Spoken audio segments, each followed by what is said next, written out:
Hi friends, welcome to my channel. ఈరోజు interesting story. రాజస్థాన్లోని ఉదయ్పూర్కు చెందిన ఒక కుటుంబం మాతా వైష్ణోదేవి దర్శనం కోసం జమ్మూ కాశ్మీర్ బయల్దేరింది. దర్శనం పూర్తయ్యాక వాళ్లకి ఏదో చెడు జరుగుతోందని కొన్ని సంకేతాలు కనిపించాయి. కాని వాళ్లు ఆ హెచ్చరికలను పట్టించుకోకుండా పఠాన్కోటు వైపు వెళ్లారు. ఆ తరువాత వాళ్లకు జరిగిన సంఘటన వింటే వెన్నులో వణుకు పుడుతుంది. వాళ్లు ఒక దయ్యాల వలయంలో చిక్కుకున్నారు. అక్కడ వారికి స్థానికులు కాని ఆర్మీ వాళ్లు కాని ఎవ్వరూ సహాయం చేయలేకపోయారు. ఈ కథలో వాళ్లు ప్రాణాలతో ఎలా బయటపడ్డారో తెలిస్తే ఖచ్చితంగా ఒళ్ళు గగురు పడుతుంది. దెయ్యాలు, ఆత్మలు కొందరికి మాత్రమే ఎందుకు కనిపిస్తాయో ఈ కథ విన్న తర్వాత మీకు అర్థమవుతుంది. ఆ దారిలో ఎన్నోసార్లు ప్రయాణించిన వాళ్లున్నారు, కాని ఆ ఆత్మలు అందరికీ కనిపించవు. దీని వెనుక ఒక పెద్ద కారణం ఉంది. అది నేను మీకీ వీడియోలో చెప్పబోతున్నాను. 2010 జనవరిలో మనోజ్ తండ్రి చనిపోయారు. 2 నెలల తర్వాత అంటే మార్చ్లో మనోజ్ పై చదువుల కోసం న్యూజిలాండ్ వెళ్లాడు. 2013లో తిరిగి వచ్చాక నీలం అనే అమ్మాయిని పెళ్లి చేసుకున్నాడు. మనోజ్ కుటుంబానికి, అతని అత్తగారింటి వాళ్లకి వైష్ణోదేవి ఇలవేలుపు. ప్రతి సంవత్సరం అమ్మవారిని దర్శించుకోవడం వారి ఆచారం. కాని మనోజ్ విదేశాలకు వెళ్లడం వల్ల గత 2 ఏళ్లుగా వాళ్లు వెళ్లలేకపోయారు. పెళ్లి తర్వాత 2 కుటుంబాలు కలిసి వైష్ణవదేవికి వెళ్లాలని మనోజ్ నిర్ణయించుకున్నాడు. దీనికోసం తన బంధువు పంకజ్ సహాయం అడిగాడు. పంకజ్ తన ఇండిగో కారిచ్చాడు. ఆ కారు నడపడానికి వారి కాలనీలోనే ఉండే శేఖర్ అనే వ్యక్తిని కూడా పంపాడు. ఈ పేర్లను బాగా గుర్తుపెట్టుకోండి, ఎందుకంటే ముందు ముందు వీరి మధ్య సంబంధం మీకు అర్థమవుతుంది. మొత్తం 6 వైష్ణోదేవి యాత్రకు సిద్ధమయ్యారు. మనోజ్, అతని భార్య నీలం, కారు నడిపే వ్యక్తి శేఖర్, మనోజ్ అత్తగారు, అతని మేనకోళ్లు రాను. వీళ్లంతా ఉదయ్పూర్ నుంచి జమ్మూ బయల్దేరారు. కాని ఈ ప్రయాణం వారి జీవితాలను పూర్తిగా మారుస్తుందని వాళ్లకి తెలీదు. ఉదయ్పూర్ నుంచి బయల్దేరిన తర్వాత ముందుగా పుష్కర్ వెళ్లి కుడిలో దర్శనం చేసుకున్నారు. తర్వాత బికనేర్లోని కరుణీమాత ఆలయానికి వెళ్లారు. 2 రోజుల ప్రయాణం తర్వాత పంజాబ్ మీదుగా జమ్మూ చేరుకున్నారు. అక్కడ ఒక గది తీసుకుని బస చేశారు. మరుసటి రోజు కత్రా నుంచి వారి యాత్ర మొదలైంది. జమ్మూ నుంచి కత్రాకు సుమారు 50 కిలోమీటర్ల దూరం ఉంటుంది. ఉదయాన్నే కత్రా చేరుకుని కాలినడకన కొండ ఎక్కడం ప్రారంభించారు.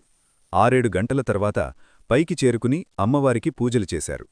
సాధారణంగా మనోజ్ వైష్ణోదేవికి వెళ్లినప్పుడల్లా రాత్రిపూటి అక్కడే భవన్లో ఉండి మరుసటిరోజు ఉదయం తిరిగి వచ్చేవాడు. కాని ఈసారి మనోజ్ మనసులో ఏమనిపించిందో తెలీదు కాని రాత్రికి అక్కడే ఉండడానికి ఇష్టపడలేదు. అదే రోజు రాత్రికి కత్రా వెళ్లిపోయి అక్కడనుంచి జమ్మూ వెళ్లిపోదామని నిర్ణయించుకున్నాడు. కుటుంబ సభ్యులు వద్దని రాత్రికి ఇక్కడే ఉందామని చెప్పినా మనోజ్ వినలేదు. ఆ సాయంత్రం వారు కిందికి దిగుతుండగా అకస్మాత్తుగా భారీ వర్షం పెద్ద శబ్దంతో ఉరుములు ఉరిమి దీపాలన్నీ ఆరిపోయాయి. బయట చిమ్మ చీకటిగా అమ్ముకుంది. దారికూడా సరిగ్గా కనిపించడం లేదు. ఆ రోజు ఎవరో వెళ్లొద్దని ఆపుతున్నట్లు మనోజ్ కనిపించింది.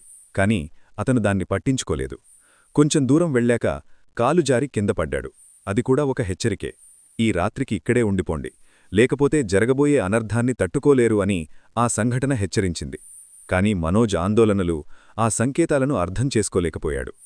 అందరూ కొండ దిగి నేరుగా జమ్మూలోని హోటల్కి వెళ్లారు. మరుసటి రోజు ఉదయం 6 గంటలకు జమ్మూ నుంచి పట్నీటాప్ బయల్దేరారు. 90 కిలోమీటర్లు ప్రయాణం చేసి 10 గంటలకు పట్నీటాప్ చేరుకున్నారు. అక్కడ హోటల్లో దిగి కాసేపు సరదాగా గడిపారు. షాపింగ్ చేసి పాటలు పాడుకుంటూ ఉదంపూర్ మీదుగా పఠాన్కోట్ వెళ్లడానికి సిద్ధపడ్డారు.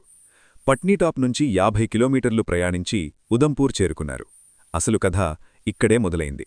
ఆ రోజుల్లో గూగుల్ మ్యాప్స్ అంత సరిగ్గా పనిచేసేవి కావు. అందుకే దారిలో కనిపించే స్థానికులను అడుగుతూ ముందుకు సాగుతున్నారు. సాయంత్రమవుతుండగా ఉదంపూర్ దాటారు. అక్కడ ఒక స్థానికుణ్ణి ఆపి పఠాన్కోట్ వెళ్లడానికి ఇదే దారా అని అడిగాడు మనోజ్. దానికి ఆ వ్యక్తి, అవును, ఇదే దారి, కాని ఇక్కడో దగ్గరదారి కూడా ఉంది, దానివల్ల 2-3 గంటలు ప్రయాణం తగ్గుతుందని చెప్పాడు. కొండ ప్రాంతాల్లో రాత్రివేళ 2-3 గంటలు కలిసి వస్తుందంటే అది చాలా గొప్ప విషయం. అందుకే మనోజ్ ఆ దగ్గరదారిలో వెళదామని అనుకున్నాడు. ఆ వ్యక్తి చెప్పిన గుర్తును బట్టి కారును ముందుకు పోనిచ్చాడు. కాని ఆ దగ్గరదారి వారి జీవితంలో అత్యంత ప్రమాదకరమైన మలుపు తిప్పింది. వాళ్లకి అక్కడ ఊహించని సంఘటన ఎదురుకాబోతోందని వాళ్లకి తెలియదప్పుడు. మనోజ్ చెప్పిన దాని ప్రకారం సాయంత్రం 6 గంటల తర్వాత ఆ రోడ్ను మూసేస్తారు. స్థానికులుగాని అధికారులు కాని ఎవ్వరూ అటువైపు వెళ్లరు. ఆ స్థానికుడు చెప్పినట్లు వెళుతుండగా ఒక కోడలు వచ్చింది. అక్కడనుంచి ఒక దారి ఎడమవైపు మరో దారి తిన్నగా వెళుతోంది. అప్పుడు సమయం సాయంత్రం 6 గంటలు కావస్తోంది. సాధారణంగా అక్కడ పగటిపూట ఒక మనిషి కాపలా ఉండి వాహనాలను ఆపేవాడు. కాని వీళ్లు వెళ్లేసరికి అక్కడ ఎవ్వరూ లేరు. ఏ దారిలో వెళ్లాలో అర్థంకాక వారు అయోమయంలో పడ్డారు. ఇంతలో ఎడమవైపునుంచి ఒక బైక్ మీద 2 వ్యక్తులొచ్చారు. ఒక స్త్రీ, ఒక పురుషుడు. ఇద్దరూ తెల్లటి బట్టలు వేసుకున్నారు. మనోజ్ వాళ్లని పఠాన్కోటు దారి ఏది అని అడిగాడు. ఆ వ్యక్తి మాట్లాడకుండా తిన్నగా వెళ్లమని సైగచేశాడు. వాళ్లు ఆ దారిలో కారును ముందుకు పోనిచ్చారు. కారు ముందుకు వెళుతుండగా ఇందాక అక్కడ లేడని చెప్పుకున్న కాపలా వ్యక్తి పరుగున వచ్చి ఆగమని గట్టిగా అరిచాడు. బహుశా అతను ఏదో పనిమీద పక్కకు వెళ్లి ఉండొచ్చు. కారు ఆ దారిలో వెళ్లడం చూసి ఆపడానికి ప్రయత్నించాడు. కాని అప్పటికే ఆలస్యమైపోయింది. వాళ్లు ఆగకుండా ముందుకు వెళ్ళిపోయారు, చూసుకోకుండా. అది వేసవికాలం కాబట్టి 6 గంటలకు ఇంకా వెలుతురుంది. కాని ముందుకు వెళ్లే కొద్దీ వెలుగు తగ్గుతోంది. అడవి మొదలైంది. కార్లో డ్రైవింగ్ చేస్తున్నాడు శేఖర్. ముందు సీట్లో మనోజ్ తల్లి కూర్చుంది. డ్రైవర్ సీటు వెనక సీట్లో మనోజ్, అతని పక్కన భార్య నీలం, ఆ పక్కన మేనకోడలు రాను. చివరి కిటికీ పక్కన అత్తగారు కూర్చున్నారు. అప్పటిదాకా మనోజ్ చాలా ప్రశాంతంగా ఉన్నాడు. కూడలు దాటిన 15 నిమిషాల వరకు రోడ్డు బాగానే ఉంది. కాని ఆ తర్వాత ఒక్కసారిగా వాతావరణం మారిపోయింది. తార్ రోడ్డు మాయమైపోయింది.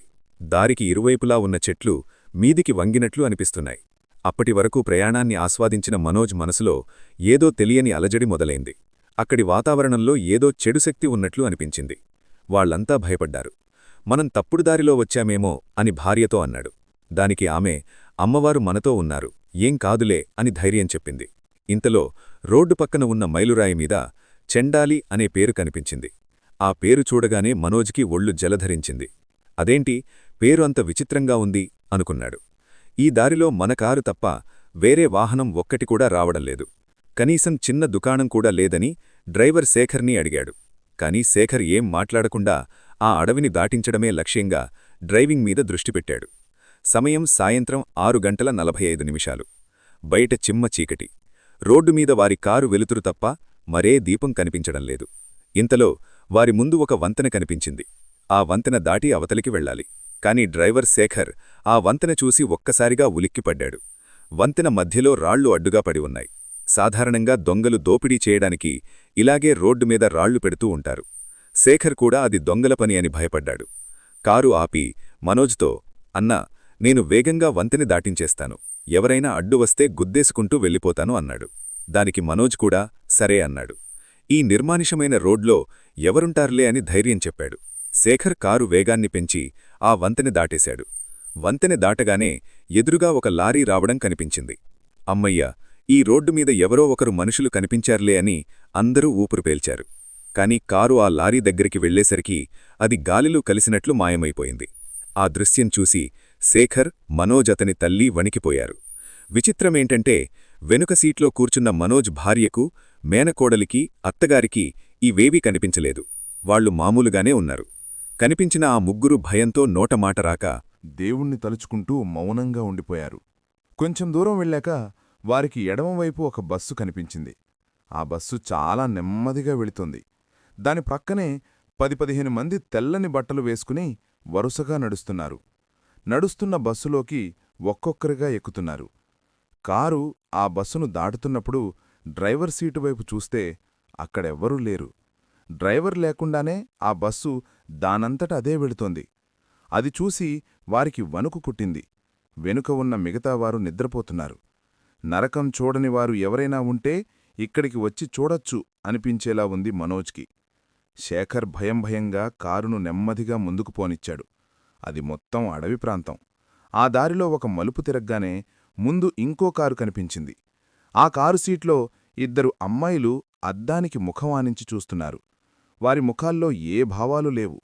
కారు చాలా నెమ్మదిగా వెళుతోంది. మనోజ్ కారు, ఆ కారు పక్కపక్కనే వెళ్లేసరికి డ్రైవర్ సీట్లో ఒక వ్యక్తి మృతదేహంలా బిగుసుకుపోయి కూర్చున్నాడు. అతని ముఖం రట్టం లేనట్లు పాలిపోయి తెల్లగా ఉంది. అవి మనుషులు కాదు, ఆత్మలే అని వారికి అర్థమైపోయింది. ఆ 25 కిలోమీటర్ల దారిలో బయటపడే మార్గం లేకుండా పోయింది. కొంచెం దూరం వెళ్ళాక రోడ్డు లోయలోకి దారితీసింది. ఒక పక్క నది, మరోపక్క కొండలున్నాయి. అకస్మాత్తుగా ముందు సీట్లో కూర్చున్న మనోజ్ తల్లి కిటికీ దగ్గర ఎవరో చెయ్యి అడ్డం పెట్టారు. ఆమె భయంతో గట్టిగా కేకపెట్టింది. వెనుక నిద్రపోతున్న వాళ్లు ఉలిక్కిపడి లేచారు. అది సుమారు 10-12 ఏళ్ల పిల్లాడి చెయ్యి. ఆ పిల్లాడు పక్కనే నిలుచున్న తన తల్లిదండ్రుల దగ్గరికి పరిగెత్తాడు. తీరా చూస్తే ఆ తల్లిదండ్రులు మొండెంమీద తలల్లేవు. అది చూసి వారి భయం తారాస్థాయికి చేరింది. ఆ పిల్లాడు కారు దిగిరమ్మని పిలుస్తున్నట్లు వాళ్ళకనిపించింది. అంతలోనే ఒక ఎర్రరంగు ఆల్టో కారు కనిపించింది. దానికి పంజాబ్ నెంబర్ ప్లేటుంది. అందులో ఒక చిన్న పిల్లాడు అద్దాన్ని గోళ్లతో గీరుతూ తనను బయటకు తీయమని లేదా తనతో రమ్మని సైగ చేస్తున్నాడు. అందరూ భయంతో చూస్తున్నారు. కాని మనోజ్ మాత్రం ఎట్టి పరిస్థితుల్లోనూ కారు ఆపొద్దని, పోనీయమని శేఖర్కు చెప్పాడు. అంతలోనే ఆ ఎర్రకారు వెళ్ళి చెట్టును గుద్దుకుంది. మామూలుగా అయితే ఎవరైనా ఆగి అందులో ఎవరైనా ఉన్నారేమో అని చూస్తారు. కాని అక్కడ పరిస్థితి అలా లేదు. అప్పటికే వారికి అర్థమైపోయింది, తమ చుట్టూ ఉన్నది మనుషులు కాదు. ఆల్టో కారులో ఉన్న పిల్లాణ్ణి కాపాడ్డానికి శేఖర్ కారు ఆపబోయాడు. కాని వెనకనించి మనోజ్, శేఖర్, కారాపద్దు, పోనీ అని గట్టిగా అరిచాడు. శేఖర్ ఆ మాట విని ఆగకుండా ముందుకు వెళ్ళిపోయాడు. సుమారు 3 గంటలు ప్రయాణించిన తర్వాత దూరంనుంచి ఒక టోల్గేట్ లాంటిది కనిపించింది. అది పోలీస్ చెక్పోస్ట్ లాంటిది. అక్కడ 2 దారులున్నాయి. ఒకటి పైకి, ఒకటి కుడివైపుకి వెళ్తున్నాయి. ఆ కూడలిలో ఒక చిన్న దుకాణం, అందులో వెలుతురుంది. బయట 3-4 మనుషులు కూర్చుని ఉన్నారు. అమ్మయ్యా, ఇప్పటికీ మనుషులు కనిపించారు.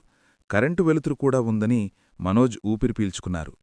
కార్ను రోడ్డు పక్కన ఆపమని, ఎవరూ కారు దిగొద్దని చెప్పి మనోజ్ ఒక్కడే ఆ మనుషుల దగ్గరికి వెళ్ళాడు. అన్నా, మేము పఠాన్కోట్ వెళ్ళాలి. దారి తెలియడం లేదు. ఇక్కడేవైనా డబ్బులు కట్టాలా? చెప్పండి, ఇస్తాను అని పర్సు తీశాడు. కాని అక్కడ కూర్చున్నవాళ్లు అస్సలు స్పందించలేదు. వాళ్ళకి ఏమీ అనిపించినట్లు కనిపించినట్లు వాళ్ళు మాట్లాడుకుంటూనే ఉన్నారు.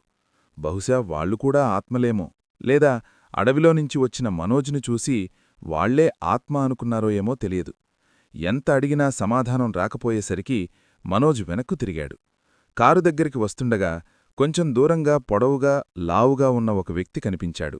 అతను కూడా తెల్లబట్టల్లో ఉన్నాడు. పైకి వెళ్లే దారిని చూపిస్తూ అటు వెళ్లమని సైగ చేశాడు. మనోజ్ వేగంగా కారులోకెక్కి శేఖర్ కారు లైట్లు వేసేసరికి ఆ వెలుతురు ఆ ముఖం మీద పడింది. అది చూడగానే గుండె ఆగినంత పని. ఆ వ్యక్తి ముఖం ఎవరో కత్తితో నరికినట్లు ఛిద్రమైపోయింది. అసలు ముఖం ఆకారంలోనే లేదు. మనోజ్ వెంటనే శేఖర్తో, వద్దు, అతను పైకి వెళ్లమంటున్నాడు, అంటే మనం అటు వెళ్లకూడదు, కార్ను కుడివైపుకు తిప్పు అని చెప్పాడు. కారు కుడివైపు తిరగ్గానే 15-20 మంది పఠాన్లు ఎదురుగా కనిపించారు. వాళ్లంతా కార్ను చూస్తూ కార్ను చుట్టుముట్టారు. కాని ఎవ్వరూ కార్ను తాకలేదు. కారులో ఉన్నవారికి భయంతో మతిపోయింది. శేఖర్ కళ్ళు మూసుకుని యాక్సిలరేటర్ తొక్కి కార్ను ముందుకు పోనిచ్చాడు. అందరూ మాతా వైష్ణోదేవిని కాపాడమని ప్రార్థించారు. అక్కడ్నించి ఒక 1/2 కిలోమీటర్ దూరం వెళ్ళాక ఏదో జంతువు అరుస్తున్న శబ్దం వినిపించింది మనోజ్ భార్యకు. కాని మిగతావారికి ఏ శబ్దం వినిపించలేదు. అడవిగదా, ఏదో జంతువయ్యుంటుందిలే అని మనోజ్ అన్నాడు.